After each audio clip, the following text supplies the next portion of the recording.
Assalamualaikum warahmatullahi ta'ala wabarakatuh. Alhamdulillahirabbil alamin. Pagi ini saya akan melanjutkan pembahasan tentang otak, terutama otak generasi penerus bangsa. Untuk meningkatkan kemampuan otak pada generasi penerus, selain bimbingan pembelajaran yang baik, maka saya akan menyajikan hari ini tentang makanan-makanan dan perilaku-perilaku kebiasaan kita agar otak kita tambah pintar. Untuk pagi ini saya akan membahas tentang proses bagaimana caranya generasi kita lebih pintar daripada sebelumnya. Mungkin ada seseorang yang ingin membangun negara Indonesia dengan cara ada yang demonstrasi, ada yang cara belajar, ada dengan cara bekerja. Nah, kali ini saya akan ingin membangun Indonesia dengan cara mempersiapkan generasi kita lebih baik dari kita, lebih pintar dari kita. Nah, bagaimana caranya agar lebih baik dari kita? Oke, kali ini saya akan melihat keadaan mengapa orang Israel itu kita lihat dari segi pengetahuan ya. Itu kenapa lebih pintar? Kenapa banyak orang pintar dari sana? Tapi kita tidak lihat ya untuk segi-segi yang lainnya seperti perilakunya atau yang lain-lainnya yang buruk. Kita jangan lihat itu. Kita lihat yang baik-baiknya. Ternyata orang Israel kalau dia tahu dia hamil, dia langsung merubah perilakunya dari kebiasaan-kebiasaannya. Contoh, setelah dites pack nih, hamil. Ya sudah, lanjut dia beli buku matematika, dia lanjut beli buku akuntansi, dan yang lain-lainnya yang nanti dibutuhkan sesuai dengan keinginannya. Contoh, dengan membaca matematika, akuntansi, dan lain-lainnya, dia mengerjakan soal-soalnya, walaupun mau benar mau salah itu belakangan. Itu akan menciptakan nantinya bibit-bibit untuk si cabang bayinya jago berpikir, tidak mudah lelah, pintar dalam berpikir, dimulai dari sejak kandungan. Jadi mohon diperhatikan, perkembangan otak sangat dipengaruhi mulai dari kandungan sampai umur 12 tahun. Itu sangat-sangat berpengaruh dalam perkembangan otak. Oke, dilanjut. Setelah mereka tahu hamil, mereka beli buku akuntansi, matematika, berhitung. Lanjut, mereka memainkan melodi-melodi, simfoni. Tujuannya agar anak yang ada di dalam kandungannya kedepannya dia berpikir pintar dan tenang. Jadi cara berpikirnya pintar dan tenang. Nah, itu dari sana. Kalau kita mau mengganti sedikit saja, matematika tetap tinggi, akuntansi tetap dibeli dan dikerjakan sampai anak itu dilahirkan. Maka perilaku-perilaku mengerjakan tugas matematika, akuntansi, dan lainnya itu dari pertama kali dia tahu hamil sampai dilahirkan. Mungkin kalau orang Islam ditambah, selain dia beli matematika, akuntansi, nah itu kesehariannya harus mengaji Al-Quran agar menjadi kedepannya menjadi anak yang soleh dan soleha. Itu mengganti kalau di Israel menggunakan melodi, menggunakan simfoni, kita misalkan menginginkan kepingin sama dengan yang di sana, tapi tidak beli misalnya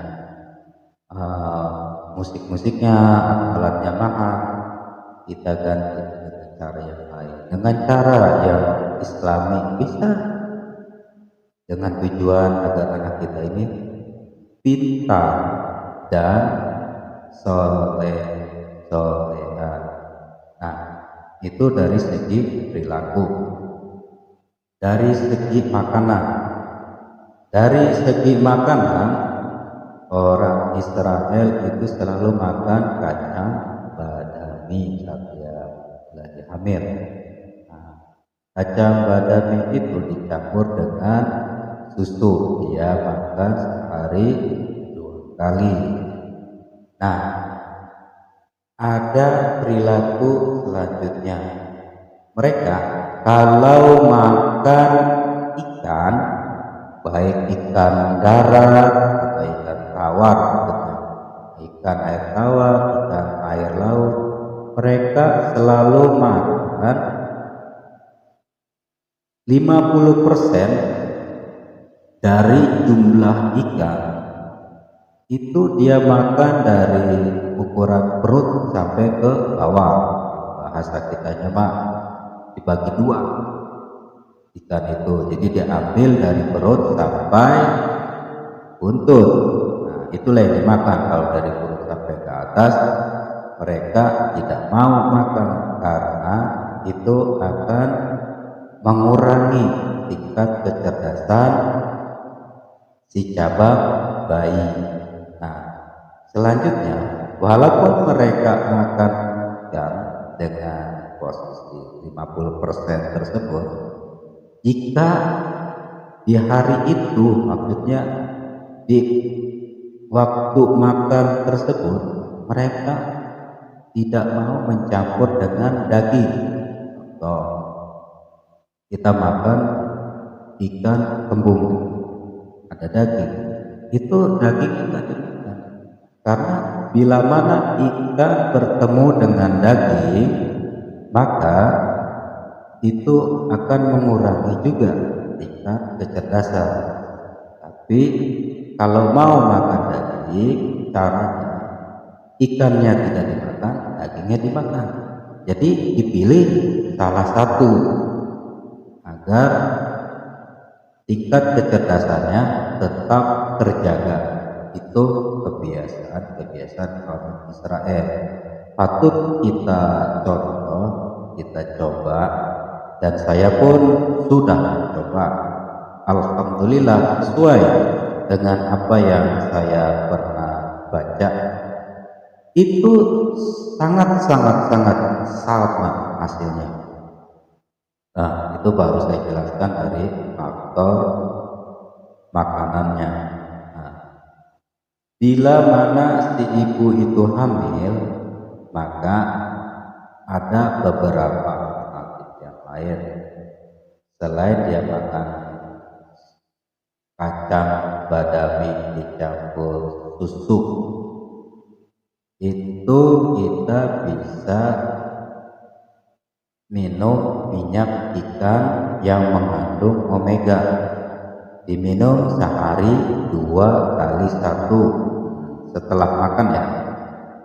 Terus kalsium laktat atau kalsium 2 kali 1 untuk perkembangan tulang si bayi. Yang kedua, susu Bumil dengan berbagai macam merek susu. Boleh kita pilih salah satu yang cocok, setiap orang kan berbeda.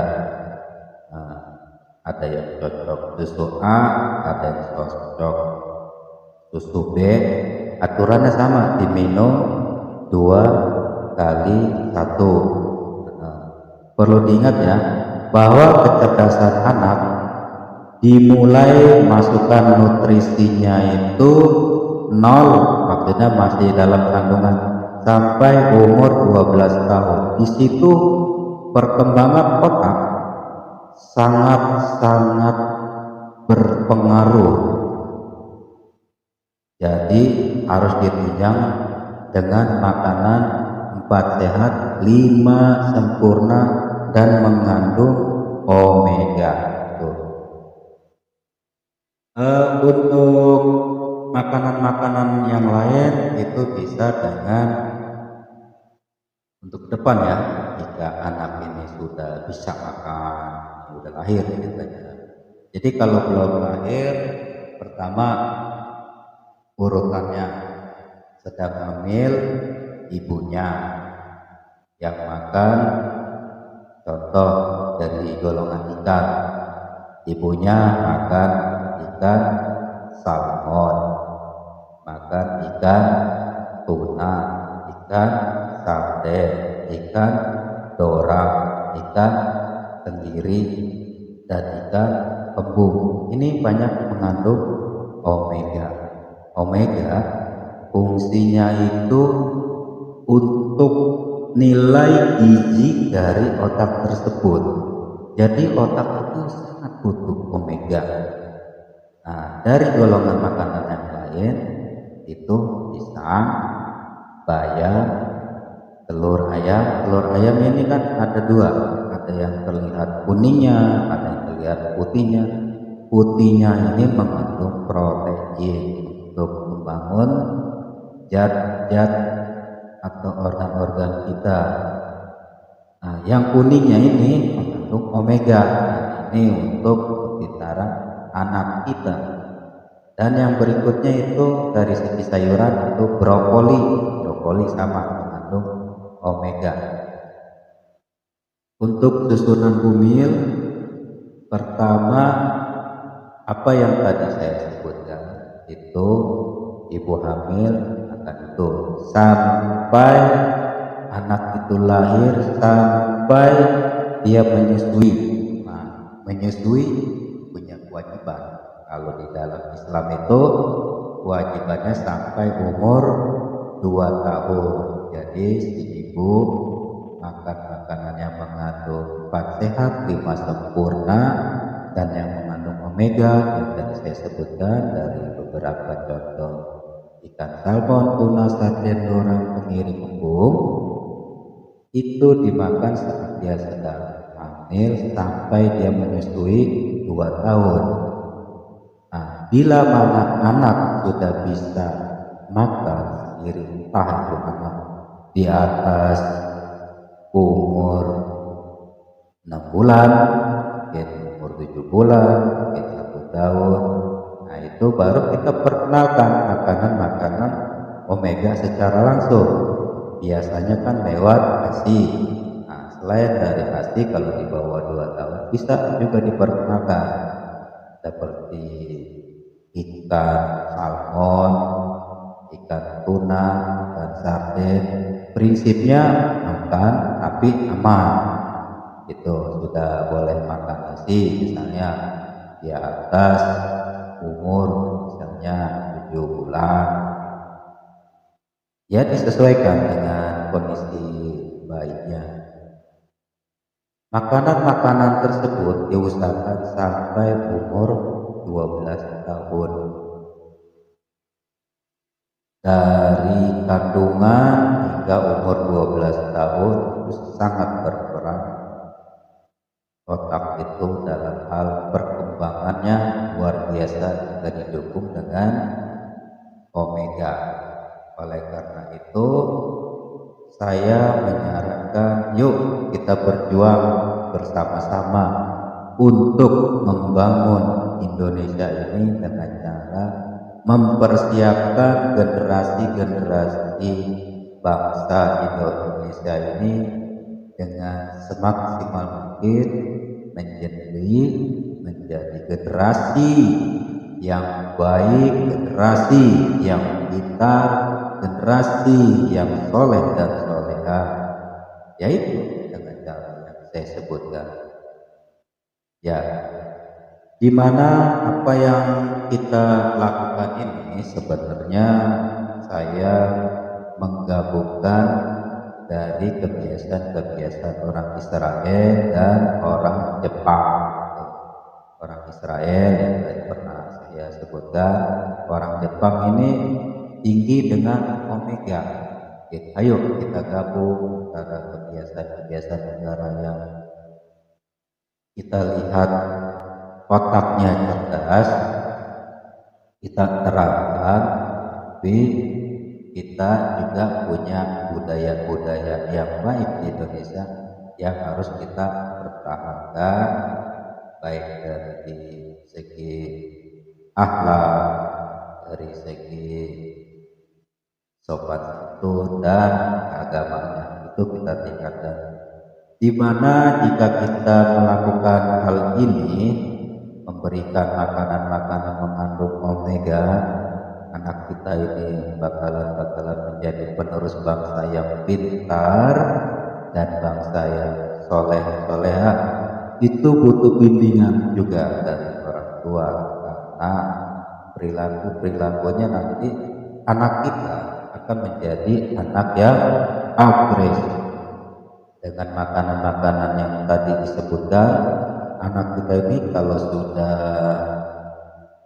umur misalnya di atas 1 bulan, lihat agresif. Bahkan ya di bawah 12 tahun terlihat agresifnya. Nah, dengan agresif ini udah lumrah untuk orang yang pintar, sifatnya seperti itu, agresif. Tapi butuh bimbingan orang tua. Contoh, anak ini udah bisa jalan, anak ini udah bisa lari-lari, ini nggak bisa diam, biasanya gitu. Karena saya udah terapkan ini dari kedua anak saya, itu nggak ada yang tidak agresif, karena saya lakukan hal ini semuanya agresif.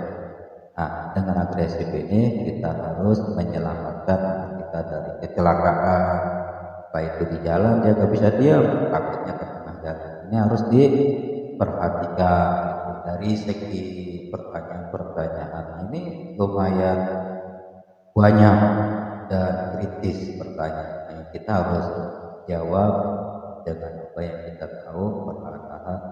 Insya Allah ini akan bisa dikendalikan, tapi dia akan mempunyai perilaku untuk belajarnya ini nggak serajin apa yang kita inginkan. Belajarnya ya gitu, rata-rata agak pemalas. Nah, oleh karena itu dari orang tua harus punya standar operasional untuk mengajarkan anaknya kapan, di mana, time. Karena anak-anak yang pintar ini sifatnya akan cenderung cepat bosan, karena saking pintarnya dia akan cepat merasa bosan. Nah, kita usahakan anak kita ini bagaimana caranya agar tidak bosan. Mengenai perilaku dia nanti di sekolah, dia akan tidak memiliki prestasi yang paling nomor satu, tidak. Kenapa? Karena dia akan berpikir kebanyakan menurut pemikirannya. Oleh karena itu kita tetap membantunya, membimbingnya belajar sesuai standar yang ada. Tapi walaupun anak kita ini tidak menjadi prioritas nomor satu, orang yang paling pintar, anak ini tidak akan menjadi yang paling bodoh. Walaupun dia belajarnya sedikit, dia menyerapnya cepat. Nah, karena dia yang merasa bosan, akhirnya dia rajinnya itu berkurang. Akibatnya tidak memaksimalkan pengetahuan, itu perilaku dia dari TK, SD, SMP, SMA. Itu yang saya baca literaturnya seperti itu. Gambarannya orang-orang Yahudi seperti itu. Tapi nanti terlihatnya pas saat kuliah, anak ini baru memaksimalkan apa yang dia ketahui, apa yang dia punya. Misalnya dia punya otak cerdas, dia rajin, dan cenderung mereka arahnya ke penelitian. Dan penelitian ini sifatnya banyak menggunakan bahan-bahan ini itu sesuai apa yang dia inginkan. Dalam artian kesannya jadi boros. Tapi di saat dia sudah menemukan sesuatu yang dia cari, ini akan menjadi keterbalikan dari boros tersebut. Jadi awalnya boros, mengeluarkan biaya ini itu, nanti setelah menemukan malah dia bisa menghasilkan sesuatu yang luar biasa. Nah, disinilah bila mana kita semua melakukan hal ini. Seandainya ada 20% bangsa Indonesia melakukan ini, yaitu dari orang Pulau Jawa, Sumatera, Pulau Sulawesi, Pulau Kalimantan, Bali. Jadi siapapun yang mendengar hal ini, kerjakan dengan tujuan agar anak-anak kita menjadi orang pintar.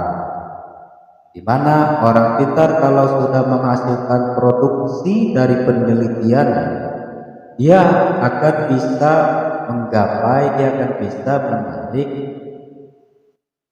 generasi-generasi bangsa atau sejamannya itu untuk bisa bekerja sama dari sesuatu yang dihasilkan dari penelitiannya. Jadi itu akan mengurangi tingkat pengangguran. Misal ada satu anak pintar, dia bisa membuat mobil atau motor, atau dia bisa membuat pesawat. Ini dia butuh seseorang dalam bekerja, butuh seseorang untuk menjadi pekerja baik di kantor maupun di lapangan. Nah, dengan satu orang pintar bisa menyerap misalnya sekitar 1.000 atau bisa mencapai 1.000.000, bahkan bisa lebih, tergantung cara melebarkan sayap-sayap hasil penelitiannya sampai di mana. Contohnya dia bisa nih buat mobil, otomatis dia butuh pelaksana untuk membuat mobil, dia butuh marketingnya, dia butuh pelaporannya baik di kantor dan lain-lain, dia butuh bengkel, nanti bengkel buka cabang ke sana ke sini. Nah, itu awalnya dari satu orang tersebut bisa membuat mobil, bisa menarik generasi anak bangsa selanjutnya, itu bisa lebih dari 1.000. Bila mana yang pintar itu mencapai minimal misalnya 20%, otomatis 20% seandainya dia bisa menyerap pekerjaan buat yang lain menjadi sebanyak 80% yang lain. Makanya satu orang bisa mengambil selama 80% orang. Nah, se-Indonesia ini insya Allah akan mengurangi pengangguran, bahkan bisa meniadakan pengangguran, atau minimal Indonesia maju dengan berbagai macam disiplin ilmu pengetahuan yang dihasilkan dari generasi anak bangsa yang berawal kita ciptakan, kita usahakan, kita berusaha dan berdoa. Nah, usahanya ya ini dari nol sampai sampai 12 tahun, kita bimbing, kita kasih asupan nutrisinya, baik 4 sehat 5 sempurna ditambah omega. Nah, ini ayo kita jalankan, ayo kita bersama-sama, ayo kita bangun Indonesia dengan cara meningkatkan kekuatan otak, meningkatkan kemampuan anak, agar orang Indonesia menjadi orang yang berhasil, menjadi orang yang terkenal se-internasional. Baik, mudah-mudahan apa yang saya sajikan pagi ini ada manfaatnya, khususnya untuk kita semua. Mohon agar tetap semangat untuk membina, melestarikan kebudayaan kita, dan kita juga bisa mengambil hikmahnya dari kebudayaan yang kita lihat bagus, ya contohnya Israel. Mungkin dari segi agama dia sangat bertentangan dengan kita. Nah, kita jangan tiru yang seperti itu. Yang kita tiru dalam hal ini otak. Baik, yuk kita berjuang. Saya pun sama, sedang berjuang. Anak saya ada yang umurnya 10 tahun, karakternya itu sudah saya coba mulai dari kandungan, saya kasih omega hingga sampai sekarang umur udah 10 tahun. Berarti masih ada kesempatan 2 tahun lagi. Alhamdulillah otaknya cerdas. Yaitu kita tetap harus membantunya agar belajarnya rajin. Jadi apa yang saya saksikan dari kedua anak saya ini, alhamdulillah benar. Untuk hafalan-hafalan Al-Qur'annya, alhamdulillah dalam umur 10 tahun dia tidak begitu rajin menghafalnya, tapi saat dia menghafal cepat dia menyerap. Dan saya sering ngetes hasil hafalannya, alhamdulillah bagus. Alhamdulillah sesuai dengan apa yang kita inginkan, sesuai dengan apa yang saya pelajari. Oleh karena itu pesan saya kepada bapak-bapak dan ibu-ibu, ayo kita bangun bangsa ini. Mungkin orang lain bisa demonstrasi, kita dengan cara dari keluarga kita sendiri, bagaimana anak kita pintar. Kalau anak kita udah pintar, kalau anak kita ini otaknya bagus, insya Allah hidupnya akan sukses, hidupnya akan nyaman. Tapi selain sukses buat diri dia akan bisa membawa orang lain. Itu karena anak kita ini jika sudah sukses, sudah bisa menciptakan produksi-produksi yang disesuaikan dengan bakatnya, dia akan butuh karyawan. Nah, dengan seperti itu Indonesia akan maju. Baik, untuk para pendengar yang baik, para pendengar yang menginginkan Indonesia maju, ayo kita berjuang. Baik, assalamualaikum warahmatullahi wabarakatuh. Ke depan kita sambung lagi ya pembahasannya tentang bagaimana caranya otak kita itu pintar. Selamat pagi, terima kasih.